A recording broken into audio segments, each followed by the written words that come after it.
Bago dumating ang pamilya ni Fumiya sa camp, kinailangan munang magharap ng housemates at house challengers para sa Big Jump Challenge. At sa araw ng laban ni JC at Tori, laban kina Fumiya at Yamyam, labis na apektado ang house challengers dahil wala pa rin silang naipapanalo sa mga hamon at naitutulong sa charity. Siyempre, yung best case scenario talaga is manalo kami sa lahat kasi each win is 10,000 pesos. Pero the fact na natalo sila, it makes us have to win more. Walang gold bar! Pag nanalo may gold bar. Nandun na naman yung chest at walang laman. Nafe-feel ko na maybe turn ko na. Ready na talaga akong lumaban sa challenge. Ilang saglit pa bago sumabak sa hamon sina Tori at JC, si Abby nagkaroon pa ng prediksyon. Nape-predict ko, mananalo si JC at Tori. Pag nanalo si JC at Tori, maniniwala ako sa kasabihan na ang paniwala ko ay tama. Kinahapunan dumating na ang oras para subukan ni JC at Tori sina Fumiya at Yamyam sa Big Jump Challenge. Let's go! Nakaset na yung mind ko na parang kahit anong challenge ibibigay, kailangan manalo kami sa tamang paraan po. Para sa charity! Laban! Yung best strategy is yung pinakamalakas na chemistry talaga. Kailangan yung trust mo sa iyong kasama ay malaki. Yamyam at Fumiya, Kuya. sila ang makakalaban ninyo. Si JC, alam ko na talaga lahat ng strengths and weaknesses niya. Kilalang kilala niya rin na ako. Feeling ko po, magiging advantage yun. Interesting. Para sa kanilang hamon, mag-uunahan ang dalawang team sa pagbuo ng isang picture puzzle. Sa bawat team, isang member ang magbubuo at isang member naman ang gagabay sa kasama. May tig-isang freeze power ang bawat team kung gusto nilang patigilin ang kalaban at patumbahin ang nabuo nitong puzzle. Ipapakita ko sa inyo ang picture ng puzzle piece na nasa likuran. Make sure you memorize the picture. Players get set, go! Bago makapagsimula sa pagbuo ng kanya-kanyang puzzle, pinatumba muna ng bawat team ang blocks. Lahat po ng kaba, ibibigay namin po sa Lord. Siya na po bahala. Baliktad din mo. Yan. Wala pang gold dun sa chest. Tapos ngayon yung pressure nasa amin ni Tori. Sana hindi kami matalo. Another. Di ba? Players, pwede kayong mag-switch. Oh, Pwede mo palit. switch. I can do it. I believe in you. Trust me. I trust you. Yamyam. I want to switch now. Okay. Go. JC, gusto mong switch para makita mo from here. Okay. Switch. Ng house challengers, mas maraming layers na ang naikakabit kumpara sa housemates. Yan. Okay. Ah, Yamyam. You should take the free time. Yeah, Pero bago pa man i-freeze ng Fumiya sina JC at Tori, Kuya, freeze yellow team. Go! JC? Hindi ko talaga magbato. Gusto ko lang silang mag-stop ng konti para matapos po namin yung ano. Sorry, JC. Sorry. Okay lang. Sorry. Ready, set, go! Freeze! Hindi ko na-expect na once na bumalik kami, sina Fumiya at si Yamyam na pressure dun sa nakita nila na malapit na kami matapos at nag-call kami ng freeze. Ginaya kami at binato nila yung mga sandbag. Fortunately, dalawa lang yung napatumba nilang line. Madali lang yung ayusin. sa pagpapatuloy ng challenge, natapos na ang red team sa paglalagay ng kanilang blocks. Pero, I think correct na tayo. Tapos na po. Red team, Opo, kuya. Yes, kuya. may maling puzzle pieces. May mali. Na pwesto. Diba?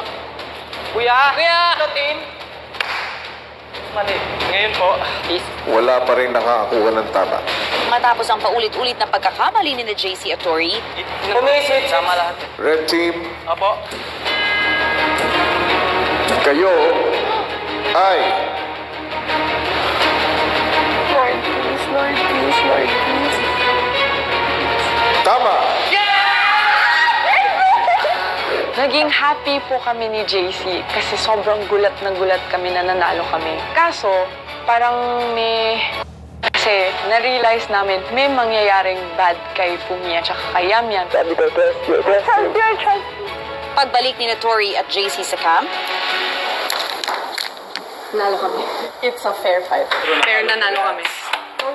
Kalahati ko happy kasi kami ang nanalo. Na-reach namin yung pinaglalaban namin pero nakatatak pa yung mukha ni Yamyam na sobrang lungkot talaga. Hindi.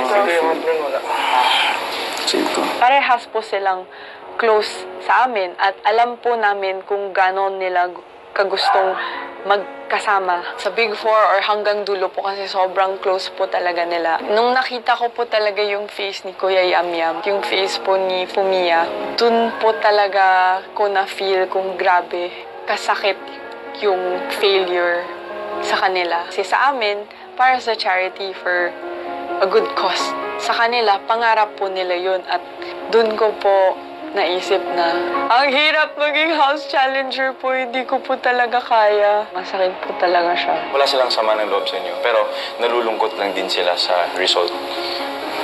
Na, Kilala ko sila. yes, just look at the bigger picture. Alam mo si Fumiya at si Yamyam sobrang bait nila. Yes. Saka sa totoo lang sa lahat ng housemates, sila yung dalawa ang gusto ko. Si Yamyam kasi talagang para sa family niya talaga. Gusto ko si manalo si Yamyam sa Ako din. lahat. Ako din.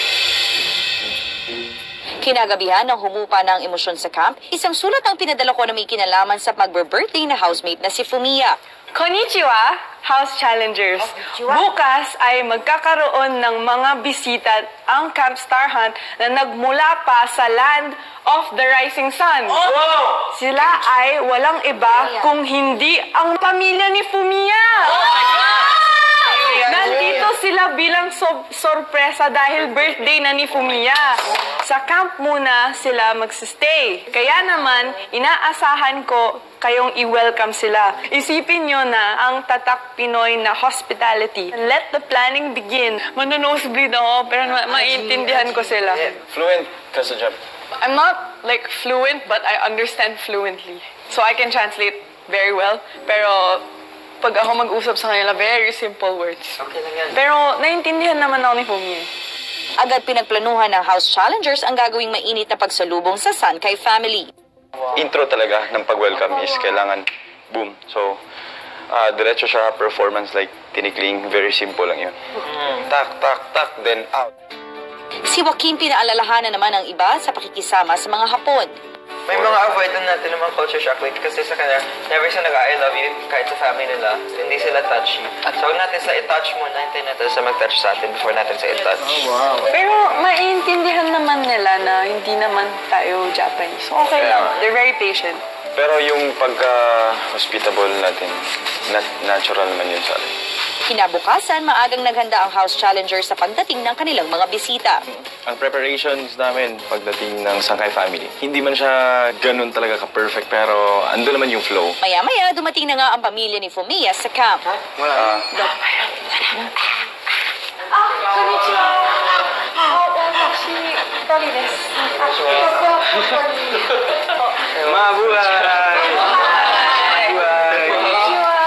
Pumunta dito yung Sankay family kasi birthday ngayon ni Fumiya. So, welcome namin sila, Filipino style.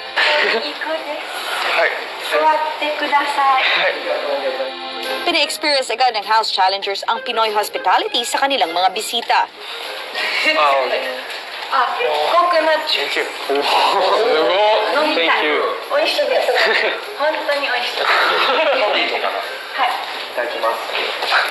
Umay. Ito? Masarap daw yung coconut. After ng welcome drinks, isang tinikling performance naman ang hinandog nila.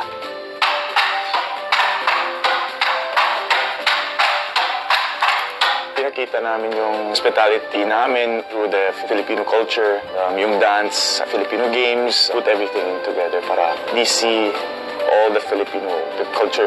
Oh! Welcome to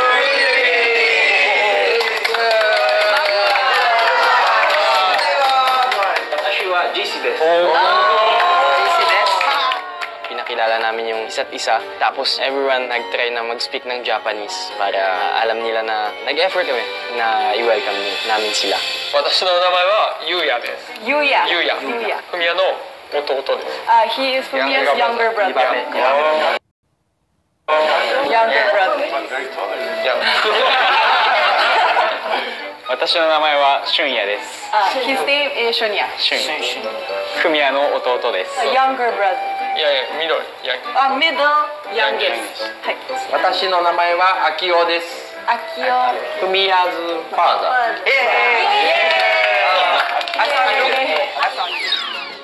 Bago pumasok sa bahay ni Kuya ang Sankay family, binigyan muna sila ng warm welcome ng House Challengers in a Pinoy way. みんなフィリピンの方。みんな全員フィリピン。Watashi, Singaporean. お Filipino. Oh. Filipino. Oh. Filipino. Oh. Wakib, joke. Filipino. Scottish. かっこよ。Guwapo ka daw.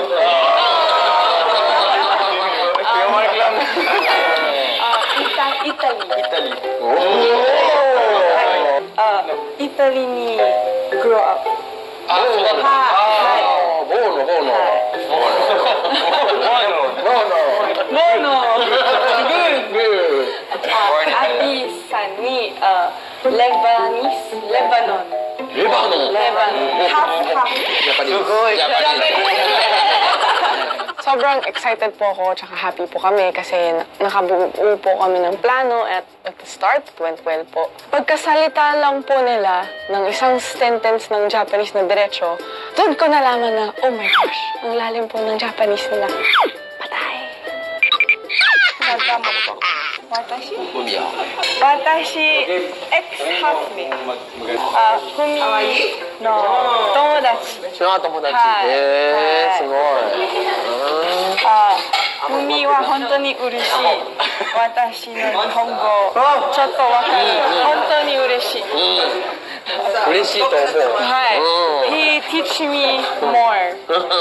私アニメがジャパニーズドラマ好きだからわかる日本語。Nung nalaman ko po na sobrang lalim po ng Japanese po nila, hindi ko po pinahalata.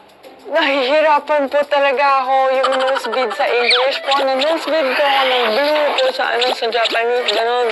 Sobra. Ang House Challengers, tinuruan naman ang Sankay family ng isang patok na laro, ang Pack Ganern.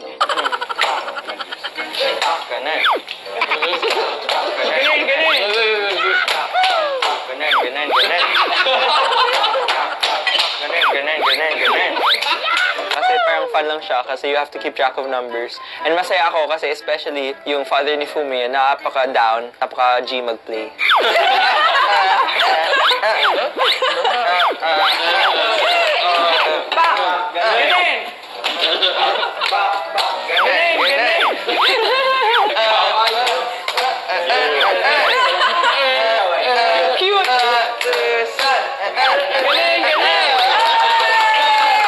Masaya ako kasi naging masaya sila kaagad at napasaya ko sila.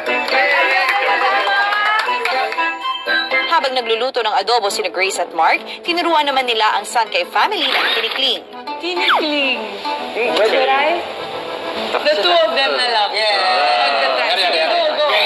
Step ni. Step up.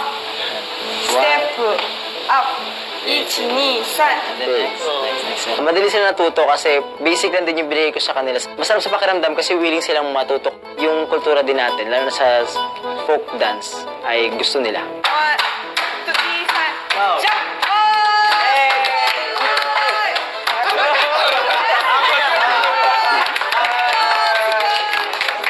At syempre, hindi pa tayo papahuli sa kainan dahil naghanda sila ng adobo a la Camp Starhan.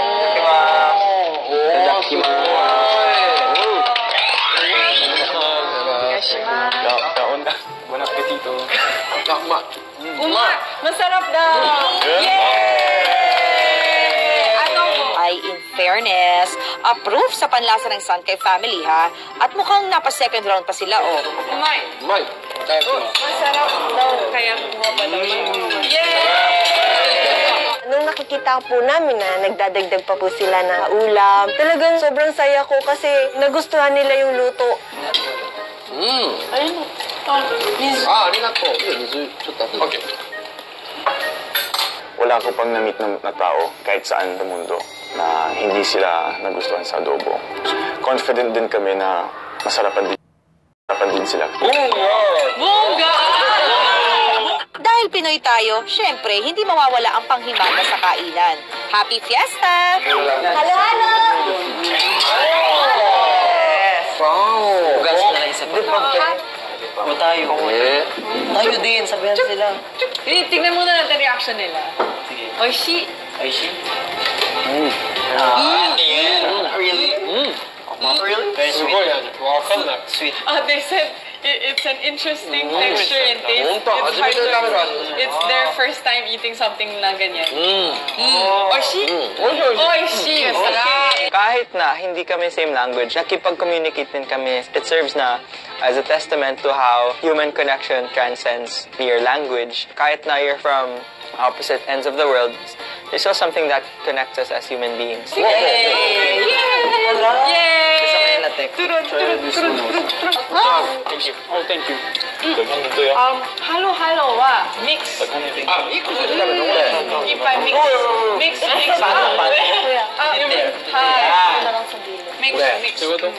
Jelly. Wow! Matapos mananghalian ng Sankay family, oras na para magpaalam ang house challengers sa kanila. We'll see each other again, sabi niya. Sayonara. Yung kultura po ng Pilipino at kultura po ng mga Japanese ay matching po kasi parehas po silang mabait at hospitable at madali lang po silang maging kaibigan at open. Magkaiba man yung language or yung pagkain, hindi po siya malaking obstacle po kasi language does not limit communication. Bait nila no? Sobro! Pero ang sarap nung nung adobo grabe. Grabe, adobo. Sobra! Diba yung pagkakaluto nyo ngayon in fairness, mas sarap yung ngayon. Galingan! Parang version 2.0. Nag-enjoy sila sobra. Yung pagbisita po sa amin ng Sankay family, sobrang na-appreciate po namin kasi na-appreciate din po nila kami. Lahat po ng binibigay po namin is tinatanggap po nila. Knowing that na birthday ni Fumiya, kahit po ako po na hindi ko makakasama si Fumiya, at least na na-serve ko yung family niya kahit pa paano. Maya-maya, isang letter ang natanggap nila na ugnay sa magaganap na susunod na laban. Hello, Star Dreamers! Alam kong mahalaga sa inyong manalo at makatulong sa iba gamit ang mapapanalunan nyo. Tatlo sa inyo ang kailangan maging Black Ninjas para sa task ng mga housemates mamaya. Ang goal ng Black Ninjas ay i-distract ang mga housemates sa pamamagitan ng panunundot at pangingiliti sa kanila. Bawat isang ninja ay gagamit ng mahabang rod at kailangan nyo itong kabitan ng rubber hand at feather duster. Pwede rin kayong mambasa gamit ng water gun. Sa oras na malaglag ang dalawang housemates dahil sila ay na-distract ninyo, makakatanggap kayo ng 10,000 pesos. Tuloy lang ang laban! May panibagong misyon. It's time para bumawi at kunin yung 10,000 pesos at maidagdag sa isa naming panalo. Feeling ko mas maganda kung all points. No? Pagdating sa distracting, si Joaquin talaga. Si Joaquin! No choice, Kayo. dapat nandun talaga si Joaquin. Parang, Okay, once malaglag yung dalawa, Talaga yung may yung money. 10,000 natin. So ilaglag lang natin sila lahat. Laglag. That's why we picked Joaquin. Yung specialty ko yun, magdi-distract. So, kaya ko i-distract sila. Hindi lang sa pag-distract, dapat malaglag sila. Sabi ko, dapat malaglag sila lahat. Kasi, ganyan talaga yung gusto kong gawin. Sa muling paghaharap ng house challengers sa housemates, makamit kaya nila ang sunod na tagumpay. Yan ang dapat nating abangan mamaya sa PBB 8. Pero heto muna ang masasayang kaganapan sa bahay ni Kuya kaugnay ng pagsalubong nila sa kaarawan ni Fumiya. Upang mabigyan ng espesyal na kaarawan si Fumiya, isang task ang kinakailangan gawin ng kanyang spiritual brother na si Yamyam, katulong ang ibang housemates. Sa sandaling matapos mo ang task, magkakaroon ng totoong cake si Fumiya. Pero ang higit dito, makikita ni Fumiya ang kanyang dalawang kapatid at ang kanyang tatay. One step at a time.